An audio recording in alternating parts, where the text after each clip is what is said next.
Hi, so this is going to be the last video for Unit 3. Okay, so now we are going to discuss about modern art and contemporary art. So now let's start.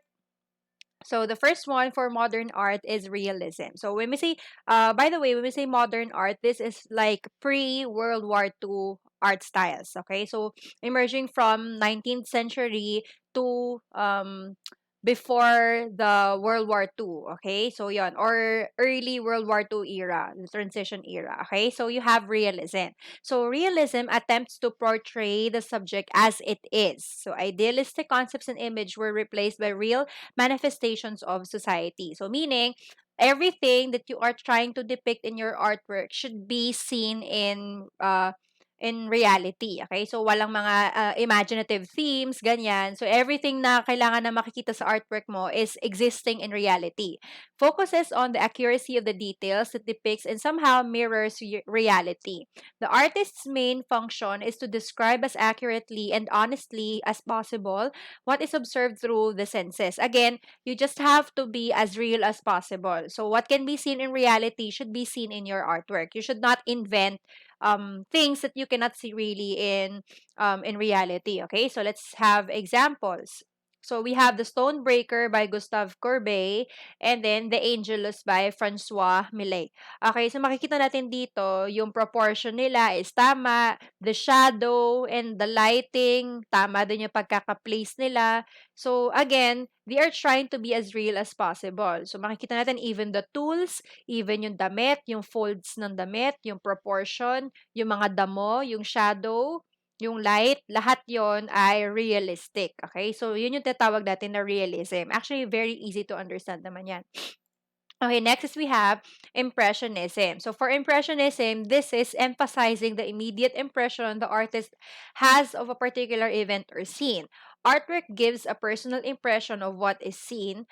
Artist is not trying to be a photographic realist. Strokes and either pastel or saturated colors are most likely to be used. So meaning, for Impressionism, it doesn't really aim to look as real as possible. It is only trying to parang impersonate or it is trying only to give an impression of things. Say for example, tao.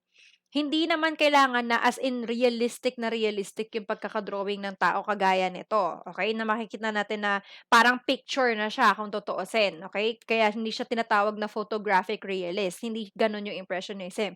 Maging kahawig lang siya. Okay? Basta makita natin kung ano yung form or kahawig nung dinidepict niya. Okay? So, example nito, ayan. So, kung makikita natin, ito example ng impressionism. Bakit? Kasi makikita natin na even though medyo hazy yung dating, even though na hindi ganun ka solid yung features or yung form, pero at least alam natin na tao ito, umbrella ito, halaman ito, kahit na hindi kamukhang kamuka. Sabi nga natin, impressionism is parang kahawig lang. Ngayon, ano yung gamit na technique? Strokes. Okay, stroking yung ginagamit. So, isang kilala na impressionism artist is si Claude Monet. And then, In the Garden by Auguste Renoir. So, makikita natin na ginagamitan sila ng mga pastel colors or saturated colors and then mga strokes yung gamit. Okay? So, yan. Yun yung itsura ng impressionism. Different from realism. Kasi realism is almost like a picture. Because again, photographic realist ito. Pero ito, kahawig lang. Okay? Pag impressionism. Next is we have pointillism. Siyempre, from the word itself, pointillism, you are using points or dots, okay, as your technique, okay? So, a technique of painting in which hundreds of small dots or dashes of pure color are applied to canvas or other ground to create maximum luminosity. These elements are believed to blend with the viewer's perspective. So actually, you are using solid colors. You are not blending or overlapping colors. You are just putting colors in solid manner and then yung mata ng tao, parang it creates an illusion ng kulay pag nilayo mo na yung pagtingin sa kanya. Pero pag zoom in mo siya or kapag lumapit ka doon, makikita mo na maliliit na dots pala yon. Okay? So example ng pointillism ay A Sunday Afternoon on the Island of La Grande Jatte by Georges Seurat. Okay? So ito, makikita nyo, 'pag malayo yung pagkakatingin niyo sa kanya, akala niyo painting lang siya na, it's a simple painting. But if you zoom in, 'pag tinignan niyo medyo grainy yung itsura niya. Bakit? Kasi points yung ginamit or dots. Okay, so hundreds or thousands, millions ng dots yung ginamit diyan. Okay, so hindi siya pinaint ng, brush strokes kundi talagang dots yung ginamit. Unti-unti yan na points yung ginamit kaya siya pointillism. Okay? So ayan, example din by Camille Pissarro. So makikita natin yung mga gawa nila na medyo grainy siya tignan. Bakit kasi grainy tignan? Dahil nga points yung ginamit. Hindi siya biniblend. Hindi siya biniblend actually. Okay? Hindi siya nire-refine. Kaya siya grainy tignan kasi solid colors yan na dots yung ginamit nila. Okay, we have Art Nouveau. So ito naman ay usually ginagamit sa mga backdrops, sa mga kurtina, sa gates, tsaka sa mga wallpapers, okay? So paano natin siya ika-characterize? It used long, organic, and asymmetrical lines that usually is in the form of insect wings or flower stalks. Not really literal na insect wings, pero rather yung shape niya is parang free flowing, parang manghugis ng mga pakpak ng insekto or ng mga flowers or ng mga vines na gumagapang. Okay? So you have a break from conservative historicism, which was the prevailing and dominant theme of most Western artworks. A style of decorative art, architecture, and design prominent in Western Europe and in US from about 1890 until World War I and characterized by intricate linear designs and flowing curves based on natural form. So katulad nga ng sinabi ko kanina, free-flowing yung shape niya ng mga lines, nakahugis ng mga insect wings or ng mga flower stalks or ng mga flowers. Okay? Most likely para mga floral designs to. Okay? So let's have examples for Art Nouveau. Ayan. So, yan yung itsura nila. So, everything na nakikita nyo na may mga lines na free-flowing, ganyan, tapos may mga flower, medyo floral ang dating, yan ay Art Nouveau or inspired by Art Nouveau. Okay? So, ayan yung itsura niya. So, kadalasan to sa mga cortina, sa mga tablecloth, ganyan, sa mga carpet, right? Sa mga wallpaper, na mga lumang bahay, especially Victorian era. Ayan. So, ayan, makikita natin sa gate. Pag yung gate nyo may ganyan, so Art Nouveau din yung kanyang inspiration. And then, of course, yung mga gumagawa ng mga ganitong art styles. Basta everything na free-flowing, tapos more on parang mga flowers, ganyan. Tapos free-flowing yung mga lines. Medyo puro lines na gumaganyan-ganyan. So, Art Nouveau yung art style na yon. Next is we have fauvism. So, galing siya dun sa word na le fauve or wild beast. So, you have it is using wild colors and depictions of primitive objects and people. Use pure and vibrant colors by applying straight from the paint tubes directly to the canvas to produce an explosion of colors. Rejected the conservative and traditional renderings of 3D space. So, in short, yung fauvism, ito po ay yung very colorful na mga artworks, okay? So, sumasabog na kulay. Actually, very contrasting yung kulay. Sobrang, minsan masakit sa mata yung mga kulay na ginagamit sa fauvism kasi more on the bright colors, more on the neon side yung ginagamit ng fauvism kasi nga it's wild beast, okay? So, yun nga, pure and vibrant colors yung ginagamit nila. And then, they don't care kung hindi realistic yung color rendering nila. Halimbawa, yung color ng balat ay green, color ng balat ay pink, ganyan. Wala silang pakialam. Basta gumagamit sila ng mga vibrant colors in creating their artwork. So, example ng fauvism, ayan, by Under the Rain. So, makikita ninyo, yung mga buildings ay bright blue, yung sky ay bright yellow, yung ilog ay bright yellow. So, kung makikita ninyo, use of primary colors or neon colors, very fond of yung mga artists ng fauvism doon. Ayan. So, ganyan nga yung itsura. So, very bright yung colors. Ito naman ay Woman with a Hat by Henri Matisse. So, makikita natin na, ayan nga, ang itsura nila. Yung skin niya is color green. Yan, yung leeg niya, kulay yellow, ganyan. So, makikita nyo, hindi natural yung skin color, hindi natural yung colors. But still, maganda siya tignan kahit na bright colors yung ginagamit. So, pag nakita nyo yung mga ganyan ka-colorful, tapos medyo hindi makatotohanan ng dating. Basta bright colors ang ginamit. So, chances are, fauvism yung art style na ginamit. Next is cubism. So, madali lang 'to, yung cubism. So, alam niyo naman siguro 'to. So, ang nangyari is you have organic forms which is halimbawa, human body, organic form 'yon katulad nung diniscuss natin nung midterms, 'di ba? May mga organic forms, may mga geometric forms. 'Pag organic forms, ito ay yung mga natural na shapes na that we can see in the environment. So, you have organic forms replaced or broken down to replaced by or broken down to geometric forms and then reassembled into abstract art. Okay? So, anong nangyari is, instead na, halimbawa, hugis ng kamay natin, ganito, so, anong nangyari, pinapalitan siya ng geometric forms. Say for example, nagiging, ano to, nagiging square siya, tapos ito ay nagiging mga, magiging triangle tong mga to. Not necessarily na lahat ng, pag sinabing cubism, lahat ay cube, okay? Lahat ng shapes or forms ay cube. Okay? So, basta nagiging geometric lang yung form niya, cubism na yon. Okay? So, presented a new depiction of reality that may appear fragmented objects for viewers. Kasi nga, sometimes, yung mga tao, hindi nila maintindihan yung cubism dahil nga, medyo malayo in reality.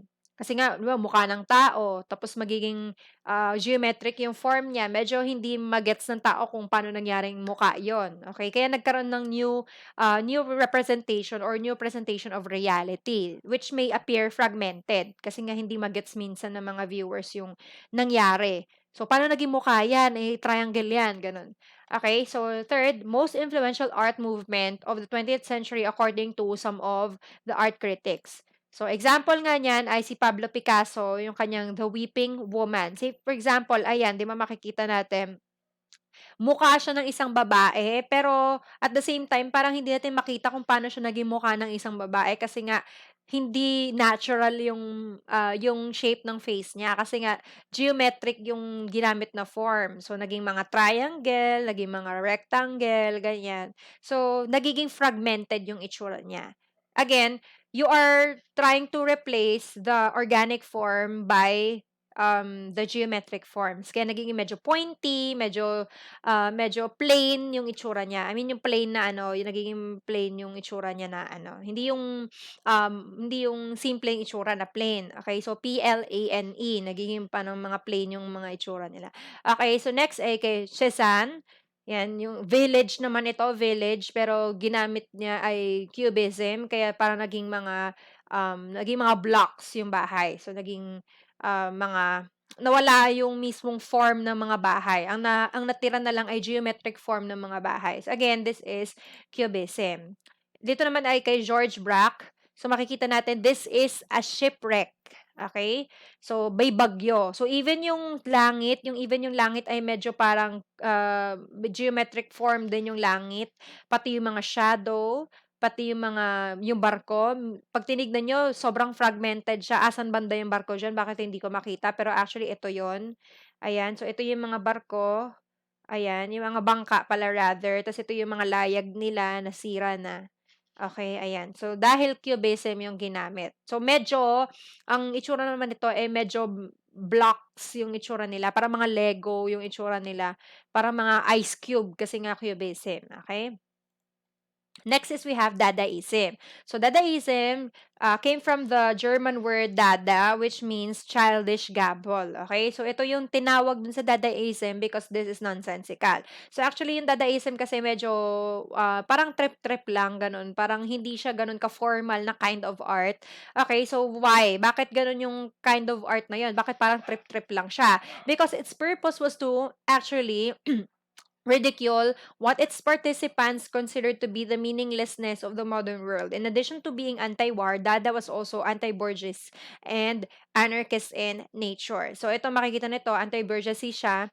So, yung Dadaism po ay para siyang vandalism, parang trip-trip lang yung Dadaism, parang binababoy nila yung art because it's a form of rebellion against dun sa mga propaganda ng mga bagay na ayaw nila. Say for example, anti-government, ganyan. Or yun, anti-government or anarchist. So, ang gagawin mo ay susulatan mo yung picture ng politiko, gagawin mo siyang bunge, ganyan. So, Dadaism na yon. O kaya yung politiko, gugupitin mo yung ulo niya dun sa, sa poster niya, tapos, or sa ano niya, sa flyers niya, gugupitin mo yung ulo ng politika tapos ididikit mo sa katawan ni Katrina Halili, ganyan. So, yun yung ibig sabihin ng Dadaism, parang trip-trip lang siya. Bakit mo yung ginagawa? Kasi feeling mo nonsensical naman yung ano, yung tao na yun, kaya ginagawa mo, binababoy mo yung itsura niya. Okay, so yun yung example ng Dadaism. Ayan. So, yung mga critics ni Hitler, tsaka yung mga ayaw kay Hitler, ang ginawa nila ay ginupit nila yung mukha ni Hitler from the,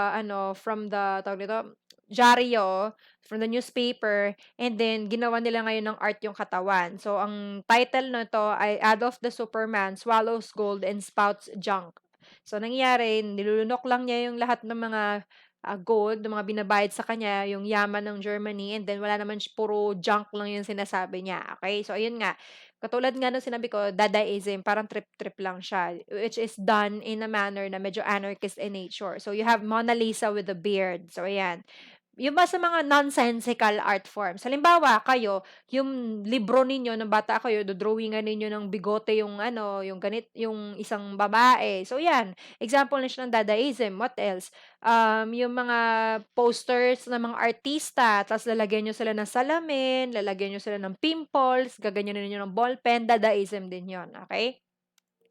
Next is we have Surrealism. So for this one, this is an artistic movement which drew its impulse from the psychoanalytic methods of Freud, particularly that of free association and the interpretation of dreams. So surrealism is most likely to depict dreams or parang trance-like state or fantasy or anything that occurs within a dream. So turning away from rationality in order to explore the irrational dark forces of men. So it doesn't really care if it exists in reality or not. So as long as it depicts parang yun nga, something surreal or medyo about sa dream siya. Okay, so example nito is The Elephant Celebes by Max Ernst, and then Persistence of Memory by Salvador Dali. So say for example, ito, The Elephant Celebes. So itong elephant na to, wala naman kayo makikita na elephant sa totoong buhay na ganito yung itsura, tama? So ibig sabihin, it only exists in fantasy or it only exists in dreams. Okay? Yon, example siya ng surrealism. So, kumbaga, hindi makatotohanan yung mga dinidepict niya. And another key factor or another key characteristic of surrealism is nagdadagdag sila na nagdadagdag ng mga elements na hindi naman magkakakonekta. Halimbawa, The Elephant Celebes, ang kanyang topic, tapos biglang naglagay siya ng mga elements na ganito, naglagay siya ng ganyan. So, kumbaga, parang patsi-patsi lang siya ng iba't ibang mga bagay. Kaya lalong dumadagdag yun dun sa element ng fantasy na pinapakita niya. Okay? Next is we have Persistence of Memory by Salvador Dali. Okay? So, according to the critics or yung mga nag-interpret ng art, ito daw painting ni Salvador Dali na to, pinapakita niya yung lumilipas na panahon kapag ikaw ay tulog. Okay, so ayan, maraming mga orasan, ganyan. Ibig sabihin, marami ng oras na dumaan or marami ng oras na nasayang nung ikaw ay natutulog. Okay? Pero isang paraan para malaman natin na this is within a dream is because ayan, parang natutunaw yung mga orasan. Okay? So sa totoong buhay naman, wala namang orasan na ganyan na nagme-melt. Okay? So kaya nagdadagdag 'yon nagdadagdag 'yon dun sa fact na this exists within a dream. Again, surrealism.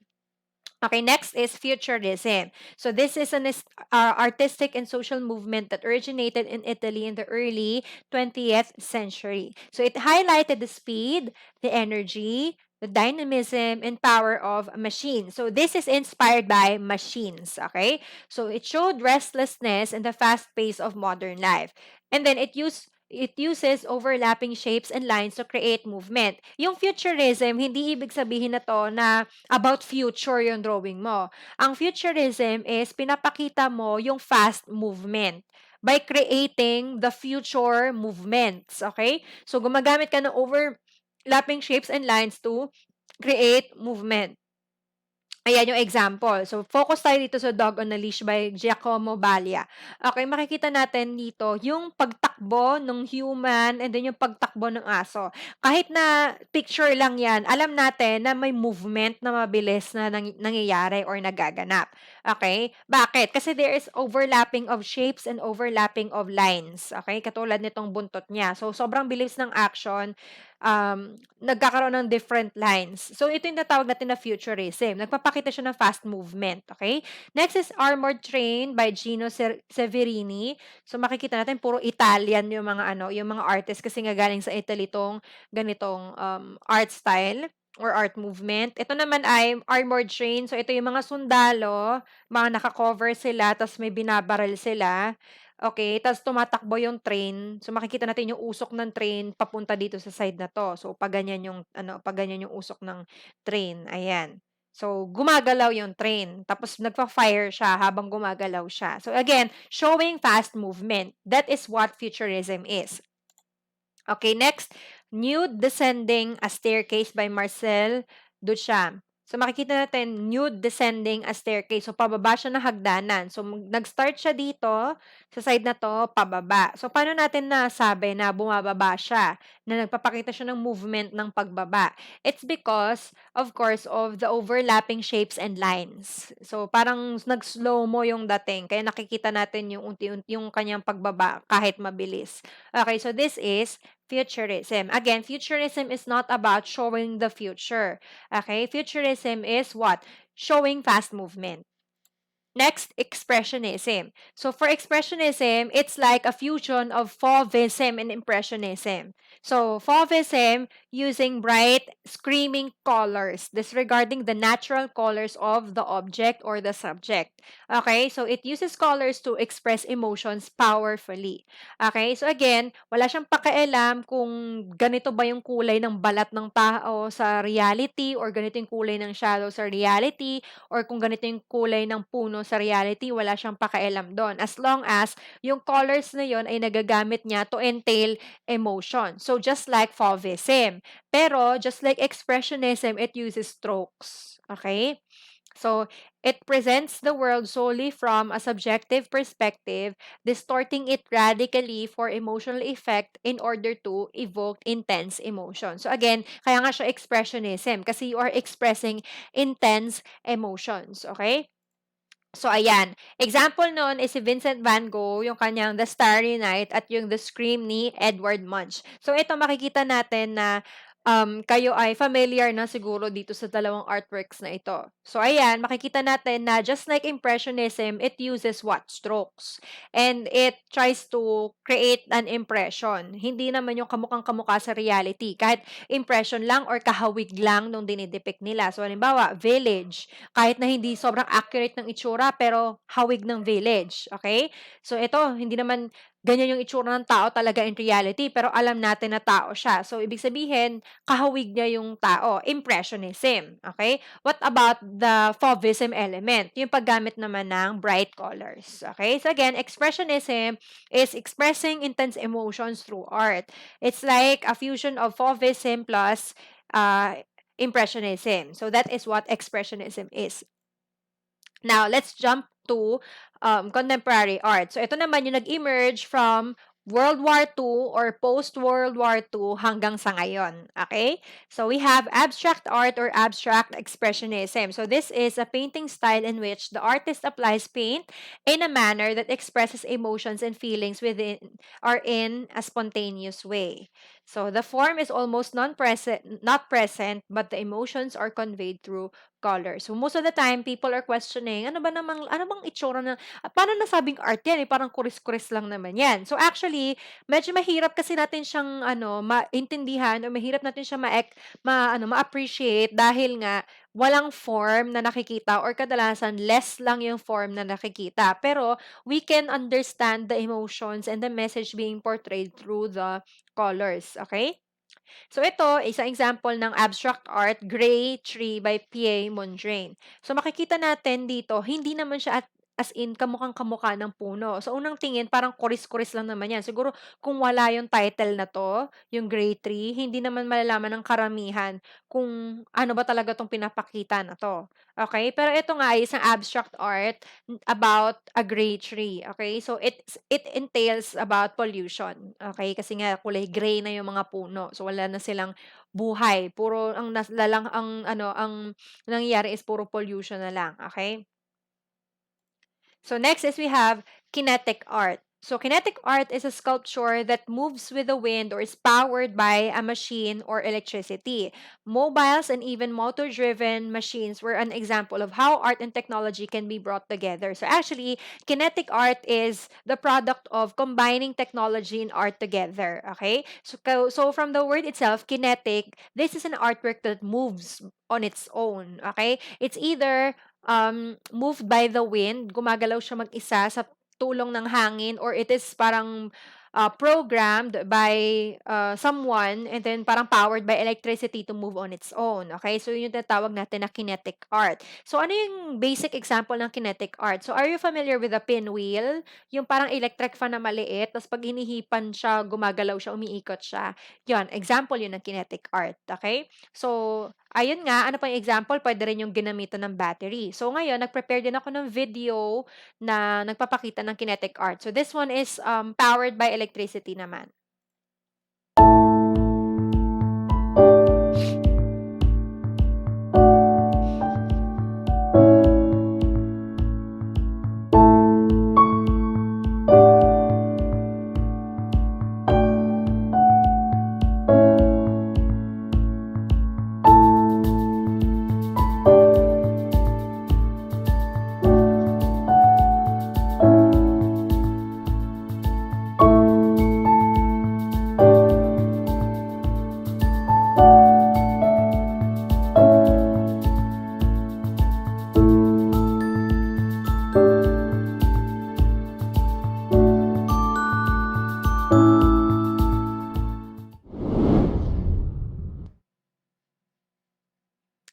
Okay. So, ayan po yung video about Sisyphus, a coffee table na example natin ng kinetic art. So, anong nangyayari doon sa Sisyphus is, di ba yung coffee table, glass yung taas niya.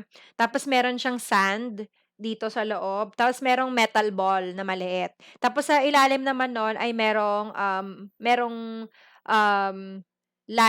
merong light naman yung ilalim nun. Tapos, merong magnet dun sa pinakailalim. So, anong nangyari? May movement ng magnet dun sa ilalim, tapos sumusunod dun yung metal ball, kaya nagka-carve siya through dun sa sand. Kaya nagkakaroon ng patterns yung mismong table, tapos nagpapalit siya every hour, okay, ng design. So, gumagalaw siya on its own, powered by electricity. Okay, so yun po yung example natin ng kinetic art, mga gumagalaw na artwork.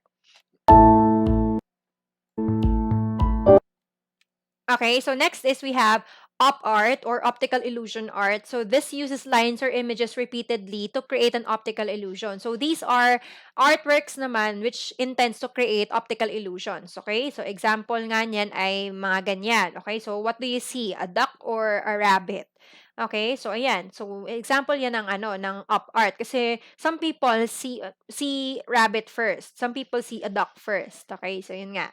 Gumagawa siya ng optical illusion. And then meron din tayong mga op art or optical illusion art na gumagalaw siya kapag nakikita ninyo. So katulad nito, yung pinili ko, ayan, medyo nakakahilo siya ng konti kasi gumagalaw-galaw siya. Okay? Sabi nila kapag stress ka daw, mas gumagalaw daw siya. Next is we have earth art or land art. So for this one, the natural environment or a specific site or space is transformed by the artist. So yung mismong environment or yung mismong site ay ginagawang artwork nung artist. Okay? So ayan, kagaya nito. So yung dahil taglagas na or autumn na, yung mga leaves ng mga puno na nalalaglag, yun yung ina-arrange niya, tapos ginagawa niyang art. Okay? Ang tawag dyan ay earth art or land art. What about environmental art? So environmental art naman, it talks about the environment and uses its resources to emphasize the importance of the environment. And then, it uses environment-friendly materials and techniques such as recycling. Okay? So, yung environment art naman is about the environment. Okay? The theme of the artwork is to show the importance of environment. So, parang caring for the environment yung theme niya. And then, most of the time, it uses environment-friendly materials and then gumagamit siya ng recycling. Okay? So, yung mga yon. So, alam mo ba yan, katulad niyan, environment art, a poster showing parang hurting the environment. So, um, igniting the yung force ng people to stop this kind of practice. Okay? So, what else? Ito naman, yung plastics. So, parang nangyari dyan, nire-recycle nila yung mga, used toothbrush, yung mga tinapong toothbrush to create this artwork showing na kung hindi natin ititigil yung pag-produce ng plastics or yung pagtatapon ng plastics irresponsibly, ang mangyari is one day, mapapalitan na ng plastics yung mga nasa environment natin. Talagang masisira ng plastic yung environment. So, imbes na mga pananim yung tumutubo, mga plastic na. So, parang ganun yung sense niya, environment art. So, again, the difference between environmental art versus earth art is different from environment art in a sense that it does not focus on the subject. So, or environmental issues or concerns, but rather on landscape manipulations and the materials used, taken directly from the ground or vegetation, so such as rocks or twigs. So again, pag sinabi nating earth art, ginagamit niya yung mga nakikita sa environment or ginagamit niya yung mga organic material sa environment, tapos yung mismong environment yung tinatransform niya. Okay? Pero regardless of the theme, pag sinabi nating environmental art or environment art, okay, ito naman yung about sa environmental issues and concerns yung topic niya. Okay, yun yung pinagkaiba nila. Earth art, you are just manipulating the landscape. You are using the materials taken from the environment or the ground or vegetation. Whereas, again, environment art or environmental art is about addressing environmental issues or concerns. Okay? Next is we have feminist art. Madali lang to, syempre, feminist art. So, it is art about women empowerment or art that emerged from the concerns of female artists expressed through art. So, everything about females. So, mga art na focused on females. Okay, so ayan, katulad ng mga posters, ng mga slogans about mga females or women. Ayan, katulad niyan. So, women power, women empowerment, ganyan. Okay, what about minimalist art? So minimalist art has a stripped down, prefabricated look, free of details and often with flat surface but expresses a specific content or statement. It removes unnecessary details and focuses on the core. Okay? So yun po yung yung concern niya. So pag minimalist art, hindi naman ibig sabihin na parang kailangan konti lang yung nakalagay. Ang talagang lang niya, ang kanyang principle is less is more beautiful or less is more appealing. That's why ang ginagawa niya, tinatanggal nila yung unnecessary materials. Kung ano lang yung kailangan, yun lang yung makikita. Kaya siya minimalist. Okay? So, halimbawa, katulad nito mga to, minimalist art siya. So, since you want a woman to be your topic, no need na maglagay ng kung ano-ano, like maglagay pa ng background, maglagay pa ng mga kung ano-anong mga designs. Kasi kung ang gusto mo lang naman na topic ay babae or ang gusto mo lang na subject ay babae, ayan, as long as nakikita na yung form, matik naman yan, understood naman na babae yan, okay na yan. Okay? Kasi again, for minimalists, less is beautiful. Okay? So, ito naman, minimalist art ni Obama. Okay? So, makikita natin, hindi na kailangang maraming ek-ek na ilagay. As long as ilagay mo yung parang core or yung mga important details, people would know that this is Obama already. Okay, next is we have street art. So this is a drawing or installation or sculptural objects done hastily on a wall or other surface made to be seen by the public. So kaya nga siya tinawag ni street art kasi art siya na ginagawa sa mga sa streets or sa mga nadadaanan ng mga streets. Okay, so ito ay mabilisang ginawa. Tsaka parang nakikita dapat siya ng lahat. So hindi siya tago. So, example ng street art ay yung mga ganyan, okay? Yung mga paintings, mga murals, ganyan. Yung iba, vandalism, yon example din yun ng street art, okay? Yung mga naglalagay ng mga, hindi yung mga, parang sa mga rally, tapos sinusulat nila yung mga slogan nila sa pader, hindi naman ganon. Yung example ng mga graffiti, alam mo, yung mga, kanta, tapos yung mga lettering, yung mga nile-lettering sa pader, ganyan. So, yun yung mga example ng street art. Okay, nakikita ng lahat. Or again, yung mga murals naman na ginagawa para matakpan yung vandalism.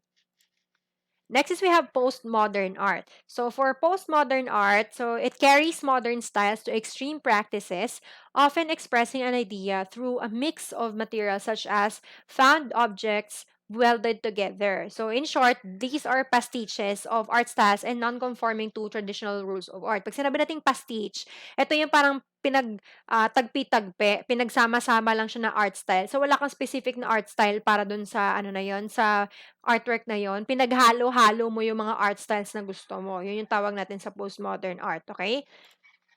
So, kagaya nito, ayan, tas non-conforming siya kasi, hindi siya nag-e-aim na maging as realistic as possible, tas medyo inconsistent din siya. So, halimbawa, ito katawan ni Venus, ito ay ano, ito ay, um parang postmodern art nila about dun sa Playboy magazine, okay, na parang ang ano, ang standard kasi 'di ba ito ay figure ni Venus, okay. So, parang ang nangyari ay, yung standard ng pagiging babae or ng femininity ay nakabase dun sa mga lumalabas sa Playboy magazine, gano'n. Okay, and then ito naman ay offering yourself to McDo to ano, Angel McDonald's ang tawag dito sa sculpture na 'to kung saan pinapakita yung, offering yourself to the angel of McDonald's, okay. So ayan, very ano sila, very postmodern. What about body art? So for body art, this is an art form that uses the body as a medium or main material. So ang nangyayari sa body art, yung body painting. Okay? So example, ayan, yung katawan mo mismo yung canvas or yung katawan mo mismo yung medium na ginagamit, okay. So, makeup, yung pagme-makeup, makeup transformation, ayun, body art din yun. Example din siya ng body art. Digital art, so is done with the aid of computer to create an image or design composed of bits and bytes. So, basically, photo manipulation, photo editing, so anything na yon, video editing, ganyan. So, CGI, yon, digital art. Basta anything na gumagawa kayo ng artwork done with the aid of computer, ayan, digital art na yon. So, halimbawa, ayan, example. Tsaka yung mga CGI nga, ganyan. Game of Thrones or Harry Potter, yung mga yon, ginamitan sila ng CGI, yan, digital art din sila.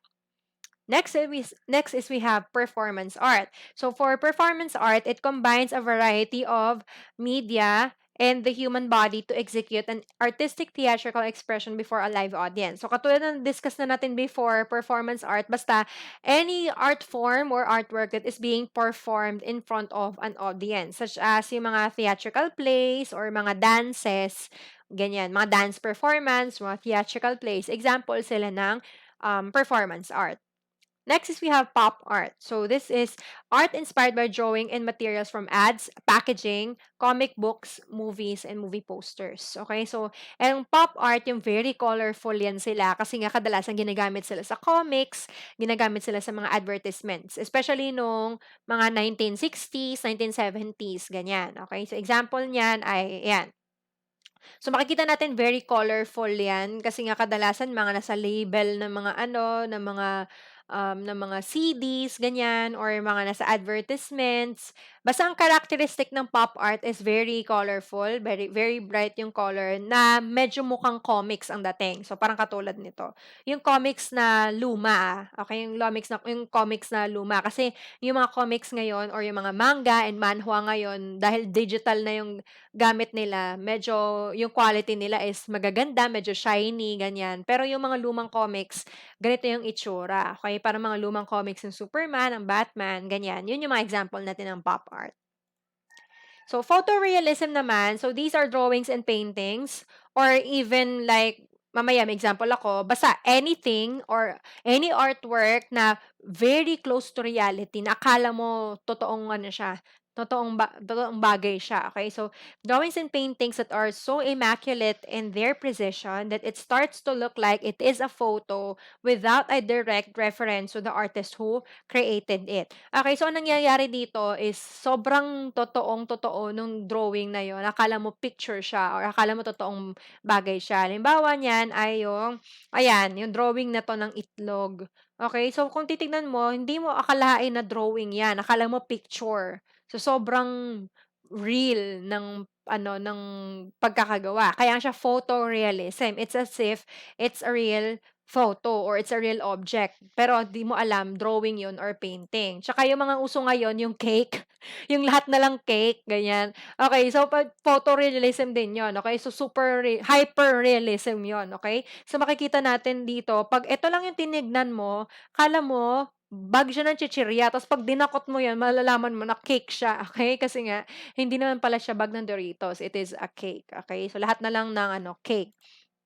Next is installation art. So, pag sinabi natin installation art, this is installed in a site. Okay? A kind of an immersive work where dapat may H dito, where the environment or the space in which the viewer steps into or interacts with is transformed or altered. So, kaya siya tinawag na installation art. It's because it is installed within a site. Okay? So, meron ditong site, tapos i-install mo siya, meaning hindi siya portable or hindi siya movable. Talagang doon lang naka-install yung art na yon. Okay, and then, yung mga tao na pumupunta doon or yung viewers, hindi lang sila basta titingin doon, they can interact with the art. Okay, so they can interact with the installation art. So, katulad nito, ayan, installation art yan. Kagaya niyan, hindi mo yan pwedeng i-move. Okay, hindi siya na nalilipat-lipat, naka-install siya sa site na yon. And then, when you go here, pwede naman na interact ka dyan, pwede mong mahawak-hawakan yan, pwede kang mag-picture taking dyan sa gitna, kasi again, installation art, you can interact with the artwork itself. Same din ng mga nauuso ngayon, yung mga parang mga food hubs na pinupuntahan, yung mga naglalagay sila ng colorful na mga payong, ganyan, sa hall. Hindi ko alam kung saan may lugar na ganyan, pero may nakita ako na picture na ganyan. So, yun nga, naka-install na siya dun sa site na yun mismo. And then, one of the most famous installation arts out there is yung installation art in the border between Mexico and USA. Okay? Kasi nga, di ba, hinarangan na yon, hindi na sila pwedeng pumasok dun sa border. So, ang nangyari ay naglagay na lang ng installation art na nagdudugtong doon sa dalawang countries na napaghihiwalay ng border. So, nag-install sila ng seesaw between Mexico and then US so that the kids from US and the people from the USA can play with the people from from Mexico. Okay, so yan, nag-interact sila using the installation art. Okay, so that ends our discussions in Unit 3. So again, this is the third part of our video and this is the last part of our Unit 3. Now, I'm going to discuss the um, lesson. So I'm going to discuss the lesson 4 in our next video. Okay, so thank you so much, everybody.